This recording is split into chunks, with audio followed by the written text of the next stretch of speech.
Hey,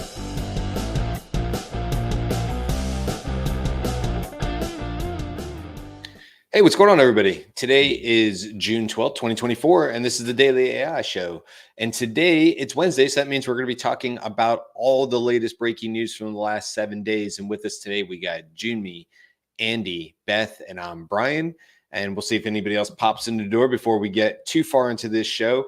Before we do get into it, I wanted to just say thank you because last night, and it was definitely last night, we did finally get over that 1,000 subscriber on YouTube. And that's, as you guys know, we've been talking about it a little bit. That's been a sort of an internal personal goal of ours.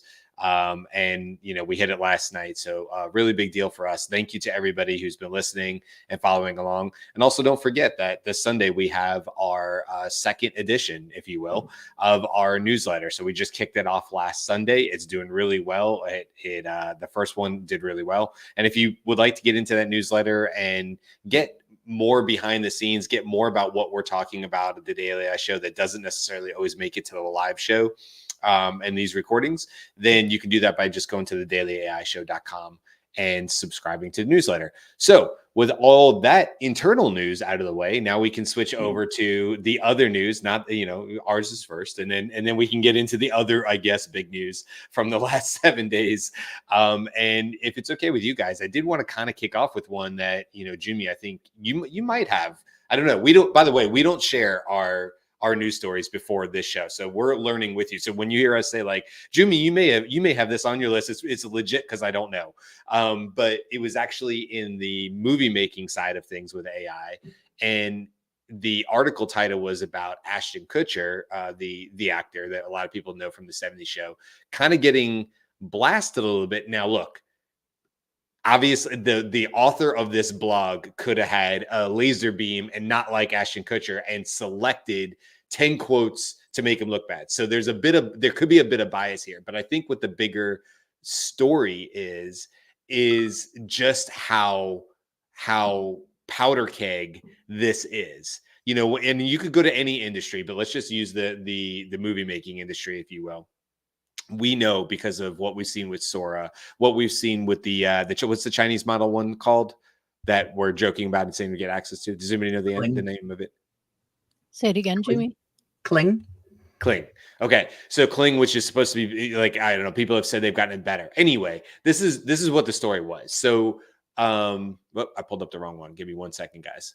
I pulled it onto my other screen. I'm like, that's not about that. So Ashton Kutcher was talking, I guess, on another podcast or something. He was chatting with the former CEO, Eric Schmidt, at LA's Burger Salon. I probably said that wrong. Anyway, here's the quote. He's talking about Sora, and he's like, you can create a good 10, 15-second video that looks very real. It still makes mistakes. It doesn't quite understand physics. But if you look at the generation of this that existed 1 year ago to today compared to Sora, it's leaps and bounds. In fact, there's footage in it that I would say you could easily use in a major motion picture or television show. And then he goes on to explain, why would you pay hundreds of dollars to get an external shot of me doing something as an actor when you could literally do it for $100? Okay. So naturally, people jumped all over this, right? You're taking the human out of it. You're literally talking yourself out of your own job, on and on and on. And I don't want to necessarily come down because I think there's good points to be made on both sides. But this is a good example of the powder keg sort of situation. It's going to happen in a lot of industries where people have some very, very strong opinions about where AI comes in. When I read the quotes as they are from Ashton Kutcher, and I wouldn't call myself an Ashton Kutcher fan, or anything like that. I watch the shows and the movies he's been over the years. I don't really necessarily see anything wrong with what he's saying. It seems to me like he's mostly just pointing out facts, really, of wow, AI is now creating content and maybe B-roll and stuff like that you could probably slip in to a major motion picture and nobody would be the wiser. And if you're the studio putting the budget out, if you're the director and you have a limited budget, not that he was saying this, I'm kind of adding this like, yeah, okay, why wouldn't you do that? And so I tend to see the side of, wow, this type of technology is going to enable $300 movies to look like $1 million. and it's going to enable these students and people around the world who would not have had access otherwise, and they're going to get access to these AI tools. It's going to enable them to create some really amazing things. But clearly, from all the comments that are in this article, people feel like it was an incredibly naive, short-sighted, stupid, lots of words in there. One person, it was my favorite, that basically said, yeah, AI could create a good Ashton Kutcher movie, but not a good movie. I thought that was a nice little burn on it or whatever. So anyway, I just want to bring this up. It's more of a broader topic and maybe worth yet again another show on it. But I just read that in the news, and look, Ashton Kutcher is willing to talk out loud about it because he got early access to Sora. Mm-hmm. If you're an actor or an actress, you got to be careful about what you say AI can do, because it could be awful lonely on the next set you arrive on. It could get you out of a job, honestly. Well, the situation is exasperated in Hollywood because apparently the well is kind of drying up in terms of the job cycle. Mm-hmm. How much work is available for how long, and this is all tied in as well to the strikes that happened last year. And they recognize the fact that with the streaming market and things like that, the shows are shorter. There's less actual amount of work throughout the year and things like that. So people are feeling the pressure. And again, like you said, this is probably an entire other episode, so I'll keep it short. But without knowing the context for that, for those quotes and what he was saying, I agree. He does seem to be just pointing out these are things that you need to recognize. Mm-hmm. Just coming after Ashton Kutcher isn't going to solve the problem, right? And if it is just merely, hey, I saw this, I think this can do this, we should be concerned and investigate and become more literate and, see what we can do to adjust our industry in a way that protects, people in whatever form that's going to take, right? Because we all know in our spheres that AI is a disruptive technology, plain and simple. So trying to figure out how we move from point A to point B with this rapid change is the tricky part. So yeah, let's try and find a solution as opposed to just coming after somebody for making some observations. And like I said, we covered this when the agreement was made, right? So limited the ability of the studios to use AI for various functions. When we were talking about that at the end of the strike, we noted that this technology was potentially going to give a lift to non-studio movies. Exactly. Right? Or non-studio media, because it obviously doesn't limit them. It's an agreement with studios. And the technology itself is developing so that you can then create very, very similar clips for to sort of seed into your movie, which would then lower the cost of being able to make a comparable value movie. And I think, look, this is another, we'll move on. But this is what I would say as maybe the seed for the next conversation on this is obviously a fear here is that, not that Sora, we expect to be biased. I expect if you say, show me, I want people of this particular,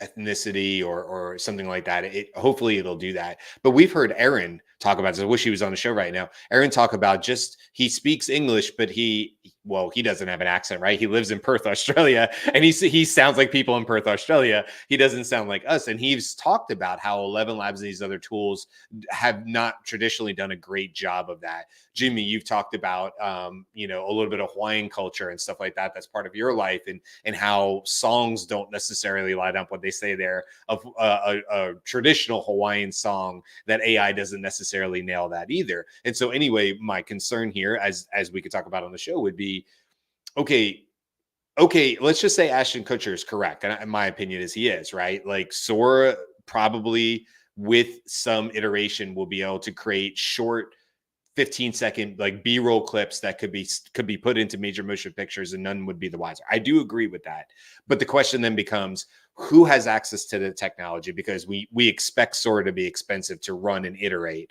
Okay, what kind of computers is it running on? And what does that ultimately mean? Does that mean just a whole lot more people who look like me and sound like me who have access to that tool? And that in an effect means more of that type of content gets out there. So yes, we look at it and say, hey, AI should give lots of people who have low budgets and low means the ability to create these great new, fantastical, whatever, productions. However, there's also a part of the AI tends to be more American in a lot of ways.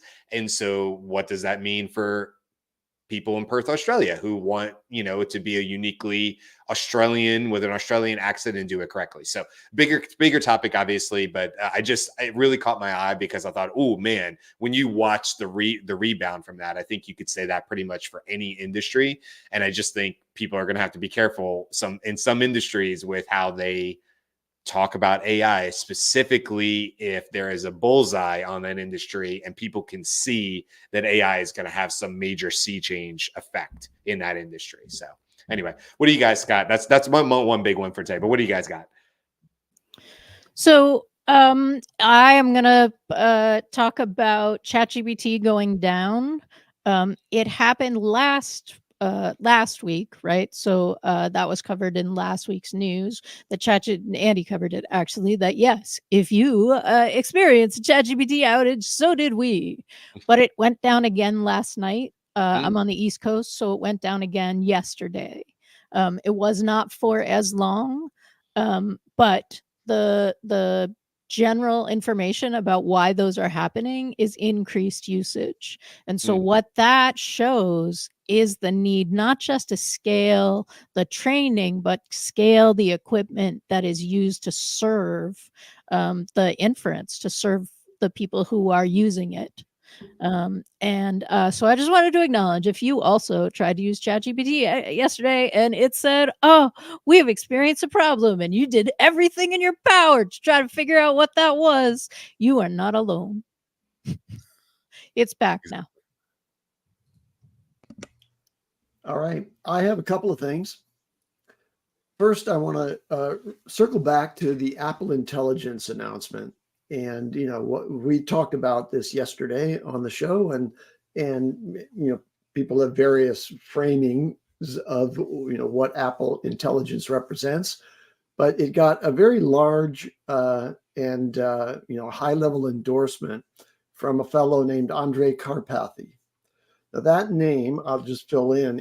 Andrej Karpathy is a Stanford PhD graduate in CS, computer science, who wrote and taught the first course in deep neural networks at Stanford, and then became the head of AI for Tesla and was one of the founders of OpenAI.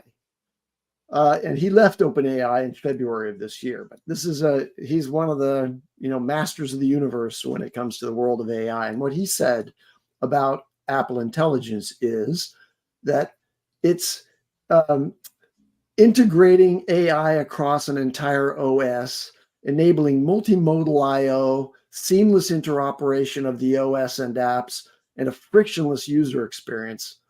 And he was just pretty much on X and elsewhere, really commending Apple for this approach to AI, which, I think is a really great endorsement of what Apple did. And we ended our show yesterday by saying, okay, were you impressed? Or was it a meh?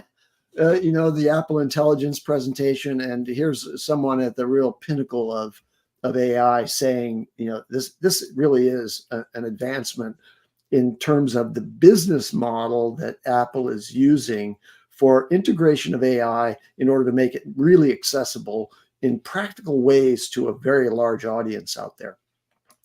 All right, so one of the things that is a part of the Apple design is using on-device processing in order to improve privacy and to deliver on AI's capabilities that aren't general, frontier model capabilities of reasoning. so much as they are practical integrations of what's going on your phone or in your computer, and bringing super intelligence to those processes. And we've been talking about the various ways that smaller models and open source models can be employed to really rise to the relevance level, even when compared to the most advanced frontier models. The one that's most impressive right at the moment is ChatGPT 4o, and it is representative of really the capability of a trillion plus parameter model out there in terms of its ability to reason and its sensibility. Right, when you work with ChatGPT 4o, it's got all the multimodal capabilities. It can do almost anything, and it's really satisfying. So there was a paper that was published called Mixture of Agents. And we've talked about mixture of X, in lots of different ways. Mixture of depths is one. Mixture of experts is another thing. And mixtures of, various LLMs have been conceived for some time. And there's a process called merging AI LLMs or any kind of deep neural network that is really an inexpensive way of achieving broader capabilities by mixing multiple models. And now this mixture of agents takes a really slightly different architectural approach to that whole process, which is it's a methodology that leverages multiple LLMs in sequence, in an iterative process, to enhance the generation quality. And here's the stunning result of this paper. GPT-4o gets a 57.5% score on the Alpaca Eval 2.0, which is one of the evaluation benchmark tests that these large language models are thrust against in order to evaluate their capabilities. Well, this mixture of agents approach, which takes one model's output to a prompt and gives it to the next model, it doesn't even matter, apparently, as is reported in this paper, just how good those individual models are, although they ought to be selected if you're going to optimize, based on their capability to reason and also to collaborate. So if it's a collaborative, model, then it works better. But anyway, 57.5 is the top performance on Alpaca Eval for 4o. This one gets 65.1%. That's a significant jump. Like even beating 57 by getting to 59 would be a meaningful performance. To get 65% with this process is really an impressive advancement. So I guess the lesson is 2 heads are better than 1. 3 heads are better than 2. 4 heads are better than 4. What did I say? Oh, wait a minute. All right, that's what I've got. Well, on a completely different note, I wanted to bring up some science, AI and science stories.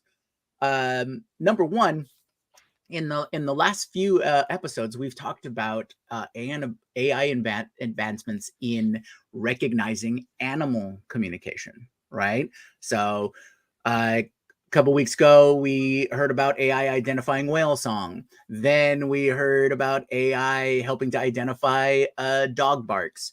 Now there's a research paper published in Nature that talks about using AI to recognize elephant speech, right? So still early days. It's only about 28% accurate, but apparently in elephant speech, most of the time they're when they make a call, they're calling for a particular elephant. So there are elephants with names. So the AI they're building is to try and recognize those names called out by various elephants. I thought that was pretty cool. More insight into what our animal friends are saying. The next couple of science stories are surrounding brain and neural activity. So there's a company called Vivid Mind that is helping a test to recognize dementia with essentially if they caught it 5 years earlier than their normal tests now. And this is just from sound processing. So speaking and then analyzing that speech, and then as part of a larger test for dementia. And with most of these long-term illnesses, it's a race onto how early you can detect to treat. So this is another foray into that realm. Now, the next two, you might not see the connection I see here, but research from Harvard are looking at how brains control movement, right? So they did some, so they're doing testings in rodents. And so what they did was they created a virtual rodent to, test their hypotheses and things like that. So you can, so that they can recognize how the brain communicates with the body, and how to work on that movement factor. Now, what's really crazy about this is that with this kind of technology, knowing how the brain talks to the body, we can apply that to the next story I have, which is funny enough, a trash sorting robot. It mimics the complex human sense of touch.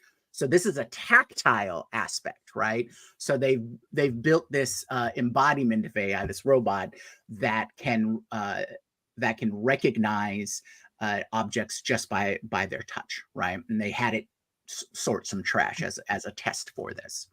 And this again goes back to the tactile response and how it communicates to the brain.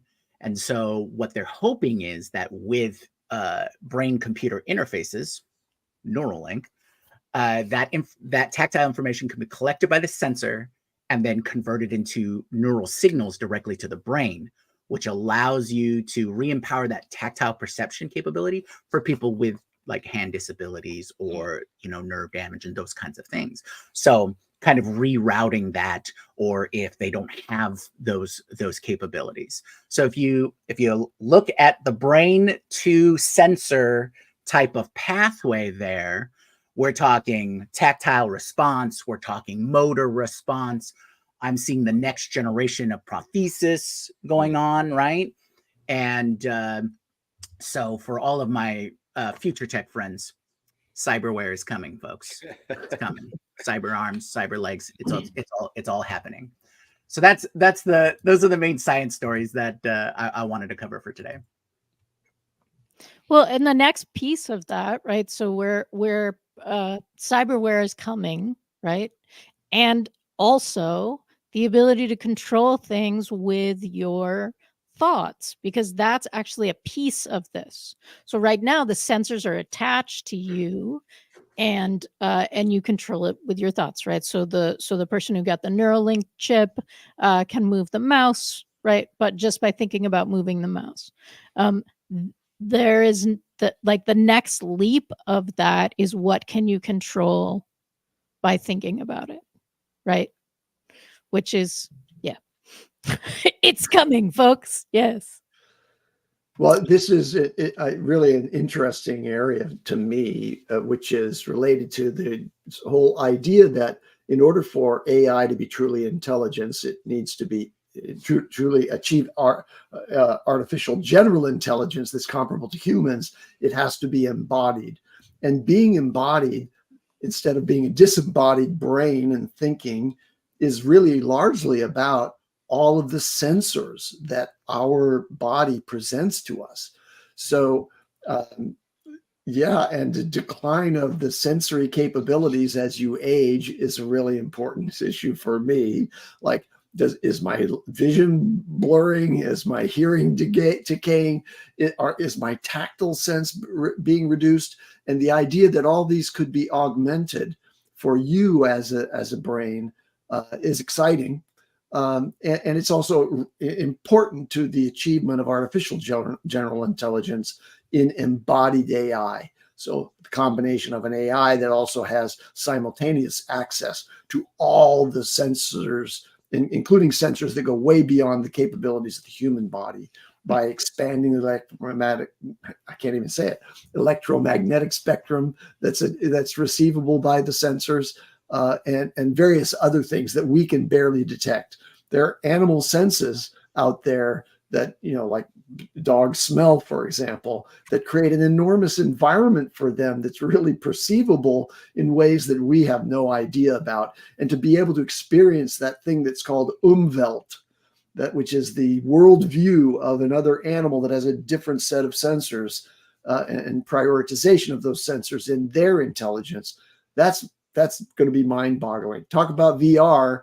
Let's embody the elephant, right? Let's go and experience what it's like to be in an elephant in that large a body, and that's not truly science fiction, like 25, 30 years from now.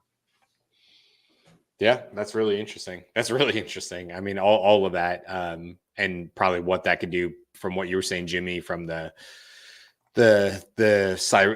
prosthetics and helping people with disabilities, and then what you're talking about, Andy, with and sort of the transfer over to, like, as far as animal behavior and husbandry and all those kind of things. I think it's like, obviously you work in that area as well, Andy, so that'd be pretty cool to see what comes out of that for sure.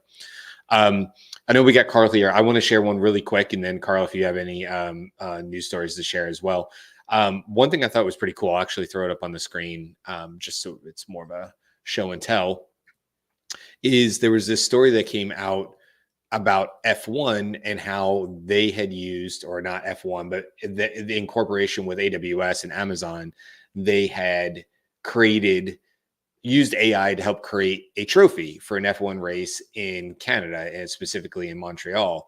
And so it's saying that AWS incorporated data from the development of a 2022 series F1 car, including the aerodynamic designs of the cars, specific details related to Montreal, such as the iconic Maple Leaf and the St. Lawrence River. Then this 2D design was transformed into a 3D design, then 3D printed, and then finalized. A UK-based silversmith meticulously crafted the trophy, merging cutting-edge technology with rich traditions of Formula One.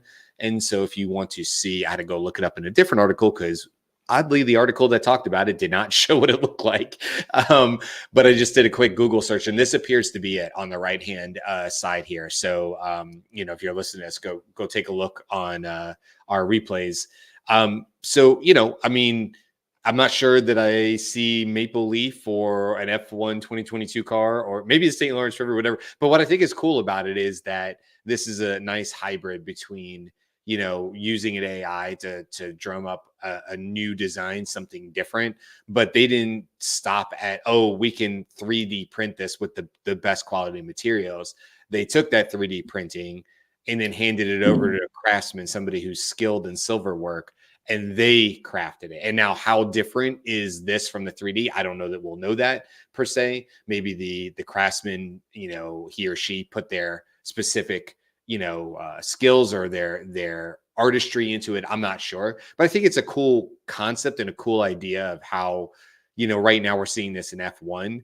But I will tell you, from the days of running a CrossFit gym and we would have local CrossFit competitions, it is actually really hard to get a unique local trophy to give to somebody. In fact, I just ran into that. Like, you just don't find shops around who can, there's 3D printers and stuff, but to craft this type of stuff. And so, obviously a local CrossFit gym is not going to be, paying a UK silversmith to craft a thing.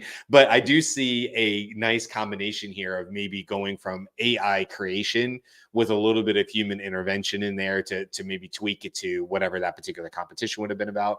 And then creating it with 3D or doing something similar to that. I mean, now you can even do wood 3D stuff or whatever to create something unique that's to that particular, local competition. Because I know for me, it's kind of like, it's whatever you can stick on top of the trophy. Nothing that looked as cool, obviously, as what you just saw. So I in a small business way, I ran into this. And so I look at this and I go, oh, okay, this is at, F1 levels and all that. But how soon before, the little guys, the little businesses have the ability to create something truly unique like this, to give out to, I mean, just think about any youth sports, any adult sports, and on and on and on, how many different areas you would build trophies for, and the ability to do something truly unique with that trophy. And regional is super cool, like they did with Montreal and the River and the Maple Leaf. I'm just like, I think this is so cool. So I hope to see a lot more of this in the future. Carl, what do you got? I think the only thing I got was the GPT builder that we talked a little bit about. That was canceled by Microsoft. I do, Copilot. yeah. And yeah, Microsoft Copilot for the level of Copilot Pro. Mhm. So I think they're still gonna be doing things in the enterprise level. Yep. So it's curious. And then I saw another piece of news today about Microsoft thinking about either raising prices or combining the prices of AI into Copilot. So instead of you having to buy Office 365 Mhm. and then buy Copilot on top of it, they'll just combine everything. So I'm assuming everybody gets AI Copilot regardless. I'm probably not the lowest tier. So I think there's two stories there. I think the first one was the GPT builder. It was very curious to have them have GPT builder and then ChatGPT have GPT builder. And then I think a lot of people panicked and they thought that GPTs itself would be going away, which wouldn't make any sense because GPTs are literally the building blocks Mhm. for the agents that are eventually coming. So they have all the functionalities there. So they're just missing, I believe, the tasks now, just being able to accomplish tasks. So I'm assuming that would be coming in the next couple months, couple weeks or so. And then, but that wouldn't make sense then if you think about that from a Microsoft side, from a Copilot side. So you'd have a Copilot agent plus Copilot. I'm just not, it's kind of weird how that would work. I can talk to that really quick on that side real quick, Carl, before you hit the second point is that, I built a couple GPTs inside Microsoft Copilot Pro. And here's the reality of it. And I'm not shocked by this at all. It was a very basic watered down version of what ChatGPT had. So if you were going to be building something, but it wasn't like there was these like great connectors over to the enterprise or anything where I could have really done anything with those Copilot Pro GPTs. So you have this watered down version that you obviously know you can get a better version of. Now you can use them for free. You can't build them, but you can use them for free on the ChatGPT free plan. You still have to, if you want to build them, you still have to be on the pro plan. I would imagine they were seeing very, very low adoption because people were trying to figure out why you would need that. And so in the article I read, they said that they were going to focus more enterprise. And I'm like, yeah, that totally makes sense. Why would you build a sort of crummier version of something that's already out there with no clear, it didn't seem like there's any clear plan from Microsoft on what they were going to do from the Copilot Pro side of things. So I'm not really that surprised. I used it. It's fine. It was, the output was similar to what you would get from a ChatGPT, custom GPT, but I didn't go back to it. I didn't see any reason why I would keep going over there. And there was nothing saying it would be in that infrastructure. And by the way, I think you're absolutely right that it will get probably rolled into Copilot. That is, will get rolled into 365 because it seems odd to me that we ran into that on our. If you don't know, we work with companies and we do some consulting and strategy for companies. Our team does. And we ran into that as our consulting arm of it, the Daily AI strategies. So we ran into that as well. And I think it's an interesting thing, that they like why it was a separate piece there when everybody is going to eventually have those AI tools anyway. Like, why would it be a separate thing? Why would it just be part of 365? That makes total sense to me, I just went to ChatGPT just to see if, what's very interesting is the desktop app doesn't connect to OneDrive, Google Drive. And I don't know if you saw a little bit, if you look at it, it has include SharePoint. So add from Microsoft OneDrive, include SharePoint. I haven't really tested that feature on my personal ChatGPT account. So yeah, but one thing I'd really like to know is what happens to Microsoft Copilot Studio, because another piece. And they have a bunch of companies that have quote unquote, had success with it. I don't know how you do, because when you use it, it's not as good. If you use a custom GPT and try to do the same thing, a custom GPT will beat it hands down, even though it is connected to a SharePoint, but ChatGPT is now connected to SharePoint. So the advantage of a Copilot I can only see is the deep integration with Power Automate, to really connect it to Teams and so on. That would be the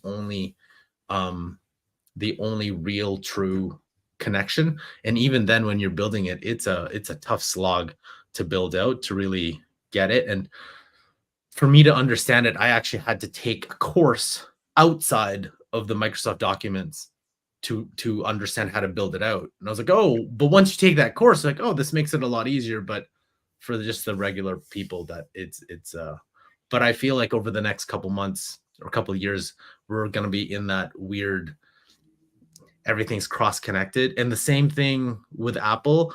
Give Apple credit though, they made it tried to make it as seamless as possible. Microsoft did exactly what Microsoft does, make it as complicated, as complex into their system as possible. So you can see the two things. And I think yesterday I saw another post where Google was explaining how summarization works on a web page, and then Apple was explaining it. I wish I could pull it up, because you could tell who was better at making things easier for people to understand. And you can tell the audience of Google is like, yeah, we're talking to like highly more technical developer type audience, versus Apple's like, hey, we're just talking to the regular people that probably it's 1,000 songs in your pocket, right? Like yes, Apple has been so good at that for so long, which is really amazing, because that's multiple. It's not like they found one guy or girl who was just phenomenal at writing. They've been good at that for now decades, which is really, really impressive to stay at that high bar. I wanted to speak really quickly, Carl, because I think, you talked about it being ChatGPT being connected to Google Drive or OneDrive and stuff like that. Yep. Here's the thing with that because I got excited initially and I was like, oh, this isn't really something. Here's the thing.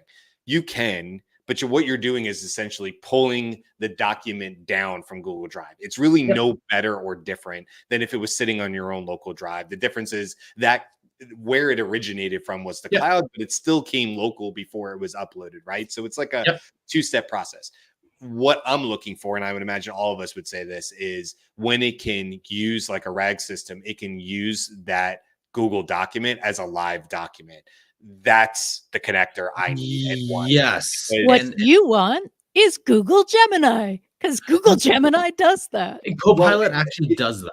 That is the thing that, but not very well. When I'm creating custom, and honestly, if Gemini had custom GPTs or that variation, I'm sure I'd be building in that. I just know from my experience, when I'm building custom GPTs, not only internally for my team, not only for me personally, but when I'm building them for clients, I'm literally working on it before I got on this call right now with one of my clients.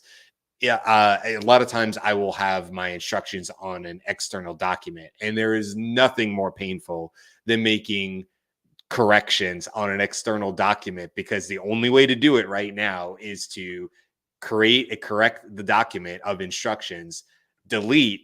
In my case, you have to update the custom GPT, because that's the only way I have found to delete it out of the memory. It's like you have to clear the cache by doing so. Delete the file, the custom knowledge document, delete it, update, then go grab where you made the corrections, update it again, and then put the file back in and update. It's a very long process, and it makes you want to not have your instructions somewhere else.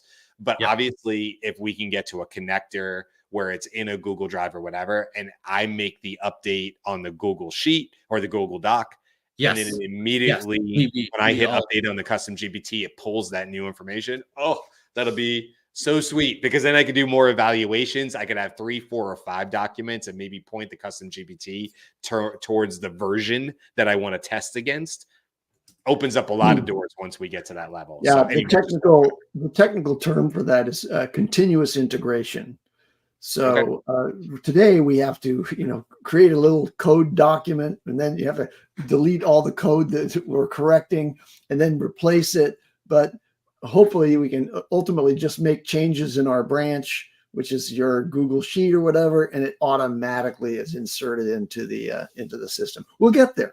We'll get there. Yeah. I have a couple of quick things. Sure. One is the happy anniversary to Mistral, the developers of Mixtral, the mixture of experts oriented open source LLM service that has routinely been at the very top of the leaderboards for open source LLMs. And they announced on their anniversary, happy birthday, 600 million euros Series B. 1 year old, 600 million euros as a funding round for them. And it was reputed, or there was a speculation that they were looking for 16 billion as their valuation for that round, which makes sense. They're really way out there when it comes to open source. And the other little thing, how can we end a show about news if we didn't mention Elon Musk? Elon Musk dropped his lawsuit against OpenAI and Sam Altman. Note that he can always refile his lawsuit against them, so he can be an irritant to OpenAI in the future. If he feels like he needs that media push, right? I mean, that's still Right. in my mind. That's the only reason he did it, is he got all the media play out of it. And, you know, and it was coming up today, I think, is when the judge was going to start talking about it, and there wasn't a whole lot of merit on the legal grounds, and so he was like, "No, never mind." I'm like, yeah, so he got all the media push from it and all the chit chat and the talk, just like him saying he's gonna. You know, he was going to ban all iPhones if Apple integrated ChatGPT, which we talked about yesterday, you know, and I'm sure that will die and fizzle out as well, too. But he gets all the buzz and all the stuff. So he knows what he's doing. He's been doing this for a while, and I wouldn't be surprised to see more of this type of stuff as he tries to distinguish himself with X.com and what he's doing with Grok and, you know, all the money they've raised for Grok. What was that, 6 billion or something like that they raised for Grok? It was insane. So, yeah, I'm not surprised on that. Okay, probably should wrap this up for today. Tomorrow, what we have coming up is actually a conversation about frontier models and how fast that they are growing. And so this actually comes off of a company named epicai.org, if you want to check them out before the show. But they put out a report. It was literally called Training, Compute, and Frontier AI Models Grows by 4 to 5x per year. Our expanded AI model database shows that the compute used to train models grows by such and such from 2010 to 2024. And could it continue? Will it continue on that? So we'll deep dive into that research tomorrow and talk about all the cool things that come out of it. And then on Friday, we are going to be doing actually a second review of Canva and their AI tools, because they just had what they called their glow up. It was about a week and a half ago at this point. And so we've had some time to play with their AI tools. And so we'll be talking about that on Friday. So that's what we have coming up the rest of the week. Thank you again to everybody who subscribed. If you like what we're doing, it would mean a lot to us if you would continue to like, subscribe, follow, depending on where you're watching us from. All those things matter, and they definitely help us out on the back end with the analytics to help our show grow. So if you like what we're doing, we appreciate your support. Thanks, Jen, for being in the comments, and we will see you guys again tomorrow for another great show. Until then. Oh.